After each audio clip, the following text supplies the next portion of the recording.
everybody that is affected by the wildfires. It is crazy because it feels like every 6 months there is a ridiculous wildfire in LA that is the desert.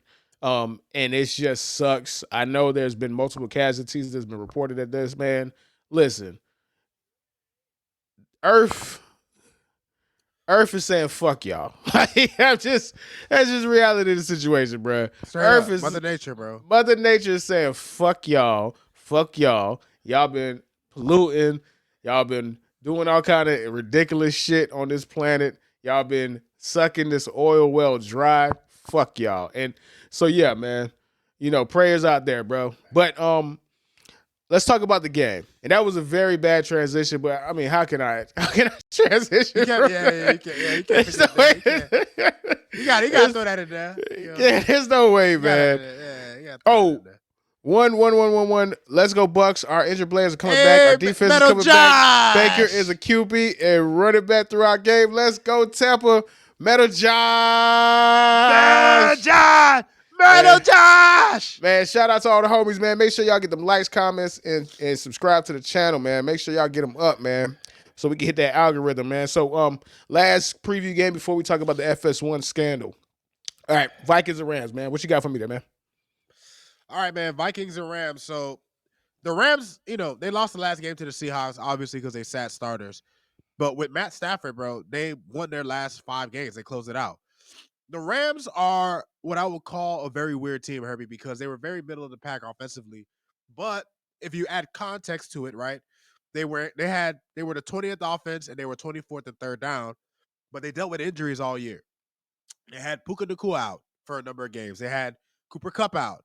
I believe even Stafford was hurt here and there.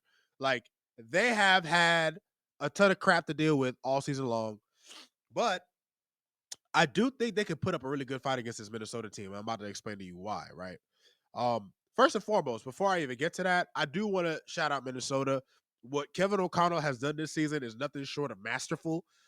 Because listen, the only person that was ever rooting for Sam Darnold was Colin Coward, and I'm sure he's probably fucking busted a few nuts seeing him get off this year because he swore on Sam Darnold for years, and he finally got to see that come to fruition. But despite that, and I've given Kevin O'Connell a lot of love, Herbie. There's a guy that listen. I don't have a problem with Brian Flores. Let me just put that out there. What? Listen, he's done with the Dolphins. His time has passed. Let some Dolphin fans tell it Flores was right. Fuck it, Herbie.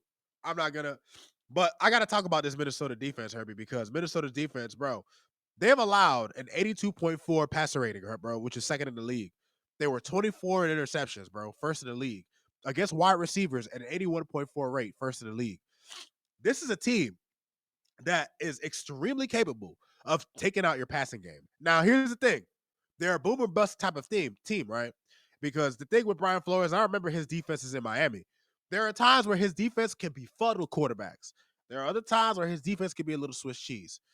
And you're going up against a Rams offense that has the secret elixir that can attack the Vikings, Herbie, and that is Kyron Williams, Herbie. He had basically 1 yard shy of 1,300 yards, 14 touchdowns, and he averaged 4 yards per carry. I think for the Rams, Herbie, I think they're going to have a healthy dose of running the ball, especially when you understand how Minnesota likes to play, how Minnesota likes to play defense. Now, here's the thing, Herbie. Minnesota has studs all over their defense. They have Jonathan Grenard, who's going to be probably an all-pro, possibly. He's going to be in the conversation. The key player that I chose, though, for the Vikings wasn't an offensive guy. I chose a defensive player. One of my guys, Herbie, Andrew Van Ginkel. Listen, man, I miss Gink, dog. He was a fucking playmaker, dog. This nigga had 79 tackles this year, 50 solo, 11 and a half sacks, tied with fucking TJ Watt. 1 forced fumble, 2 picks, which were both pick sixes. Andrew Van Ginkel is going to be an X factor in this game. I feel it.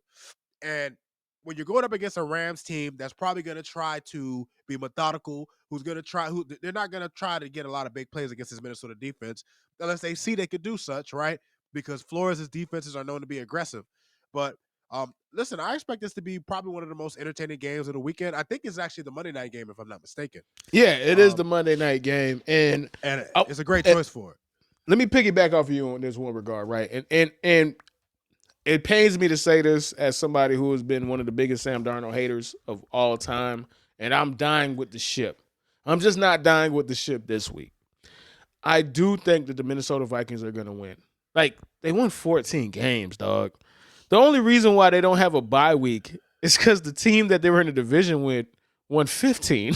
You know what I'm saying? Like, I think they beat them twice, no? Didn't the Lions sweep them, if I'm not mistaken? Yeah. They beat them twice. So they are 14. They're 1-2 against the Lions and 14-1 against the rest of the NFL. Like, if you're not the Lions, you don't beat the Vikings, dog. Like, that's really what it comes down to. So out of respect of just the defense, out of respect of the offensive structure, out of respect of Justin Jefferson, and I begrudgingly say this, out of respect for what Sam Darnold has accomplished, even though he absolutely fucking barfed on himself last week in the Monday night game.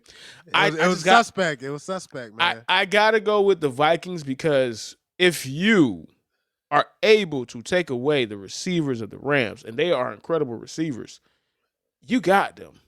Like, you got them. So I do think that they're able to do that. I do think they're going to be able to do that, man. So I'm going to go ahead and take the Vikings, man. Who you going with? You know what, man? I'm gonna go for the upset, Herbie. I listen. This is no shade towards Sam Darnold, but I just got to be honest, Herbie. I just got to see him win. I got to see him win a playoff game. Sam, you played great this year. I'm not even saying that you suck. Like, I just got to see it to believe it, dog. Nah, facts. Nah, facts, man. All right, that is it for our NFL previews. We are so excited. I'm not sure yet. Me and Rod got to communicate, but hopefully we could be able to stream both Saturday and Sunday. But we'll keep everybody updated in that regard, man. Let me get one more comment. Pedro said he likes the Rams, and then Don, the homie, says Sam has millions. Bro, he has millions regardless. So it's either 45 million or 55 million. Like, he's getting millions. He's getting millions.